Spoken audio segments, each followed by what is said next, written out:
Hi, this is Mohan Roy, founder of career path institute. मैं आप लोग का अपने यूट्यूब चैनल पर स्वागत करता हूं। आज हम लोग डिस्कस करने वाले हैं BEd second year PCC 9 assessment for learning का एक काफ़ी इंपॉर्टेंट टॉपिक, जो कि शॉर्ट आंसर क्वेश्चन में जनरली पूछ दिया जाता है और कभी कभी इसे लॉन्ग आंसर क्वेश्चन में भी पूछा जाता है। तो आज हम लोग इसी को समझने का कोशिश करेंगे। तो चलिए स्टार्ट करते हैं अपना वीडियो। द थिंकिंग स्किल, ये हम लोग का टॉपिक है, जिसमें सबसे पहले मैंने इसको इंट्रोड्यूस किया है। The thinking skill are the mental activity which are used to process information, make connection and make decision and create new ideas। Thinking skill क्या है? एक mental activity है जिसमें कोई भी पर्सन क्या करते हैं, यूज करते हैं इंफॉर्मेशन का, कनेक्शन बनाते हैं और डिसीजन लेते हैं, और इन सब चीज़ों से क्या करते हैं, एक नया आइडिया को क्रिएट करते हैं। It can also be use to ask question, solve problem, make plans and organise the information we got in our learning process. Thinking skill का ही यूज कर करके बच्चे क्या करते हैं, क्वेश्चन पूछते हैं। जैसे मान लीजिए कोई टॉपिक क्लास में चल रहा है और बच्चों को उन टॉपिक के बारे में थोड़ा बहुत नॉलेज होता है, तो अगर उन्हें कोई डाउट आ रहा है तो वो अगर टीचर से कोई क्वेश्चन पूछ रहे हैं, तो ये बच्चों का थिंकिंग स्किल के बारे में दिखाता है कि बच्चे हाँ उस टॉपिक के बारे में सोच रहे हैं, वो क्लास में इंटरेक्ट कर रहे हैं टीचर से।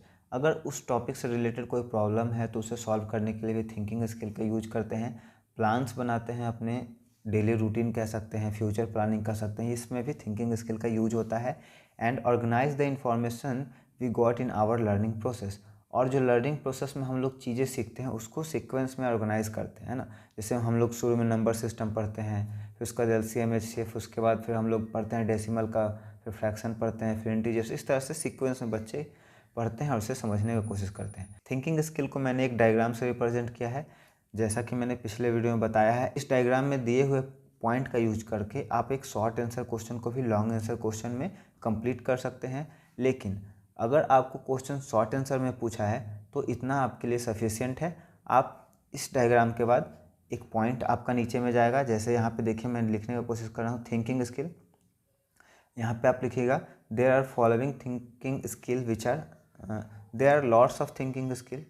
यहाँ पे इस डायग्राम के बाद अगर आपको और एक्सपेंड करने का मन कर रहा है तो यहाँ पे आप लिख सकते हैं एक पॉइंट कि there are lots of thinking skill, इस तरह से, और some of them are following, और एक एक करके सबको लिख सकते हैं और एक दो दो पॉइंट आप इसमें दे सकते हैं, है ना। ये काफ़ी आसान पॉइंट्स है, काफ़ी ईजी होता है, जिसको आप कॉमन थिंकिंग से भी आंसर दे सकते हैं। इसमें ऐसा कुछ नहीं है कि आप कंफ्यूज कर जाएं। बस क्या है, आप बस इस इमेज को याद रखिएगा, पॉइंट को याद रखिएगा, आपका काफ़ी स्मूथली वे में प्रिपरेशन हो जाएगा और नंबर भी आपके काफ़ी अच्छे आएंगे। तो यहाँ पर देख सकते हैं 6 पॉइंट मैंने यहाँ पे डाला है। सबसे पहला है जनरलाइजिंग, दूसरा है कनेक्टिंग, तीसरा है फोकसिंग, 4 है हम लोग का कॉम्पलिंग, 5th है ऑर्गेनाइजिंग, और लास्ट में है एनालाइजिंग। तो थिंकिंग स्किल में यही सब स्टेप्स हैं, जिसमें सबसे पहला हुआ जनरलाइजिंग। तो अगर कोई भी कॉन्सेप्ट बच्चों को पढ़ाया जाता है या बच्चे इंटरेक्ट कर रहे होते हैं तो उसको जनरलाइज करते हैं कि हाँ, ये किस टॉपिक से रिलेटेड क्वेश्चन है, उनका क्वेरी जो है किस टॉपिक से रिलेटेड है।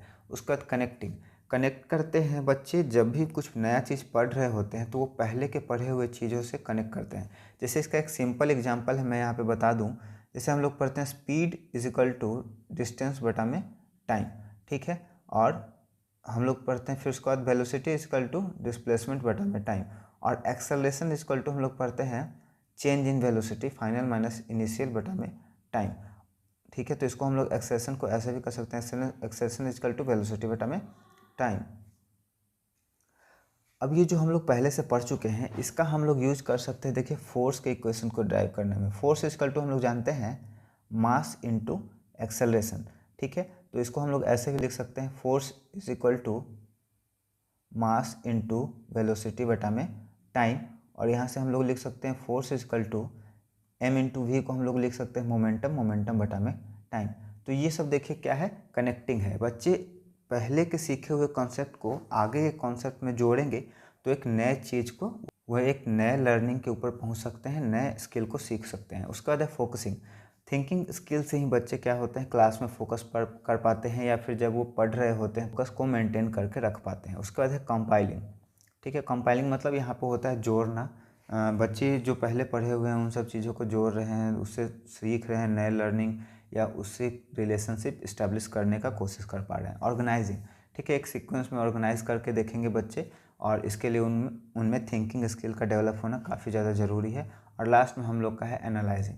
अब बच्चे जो भी सीखेंगे उसको एनालाइज करेंगे, क्या उनके लिए सही है नहीं है, या भी अगर उन्हें सिचुएशन मिलेगा तो वो अपने एनालिसिस से क्या कर पाएंगे, सोचेंगे कि क्या ये जो हम सीख कर आए हैं पिछले क्लास में यहाँ पे फिट बैठता है कि नहीं, उसमें हेल्प करेगा कि नहीं। आई होप मेरे वीडियो से आपको ज़रूर मदद मिलेगी। वीडियो पसंद आया हो तो वीडियो को लाइक करिए, दोस्तों और परिवार के सदस्यों के बीच में शेयर करिए। मेरे चैनल को सब्सक्राइब करने के लिए थैंक यू सो मच।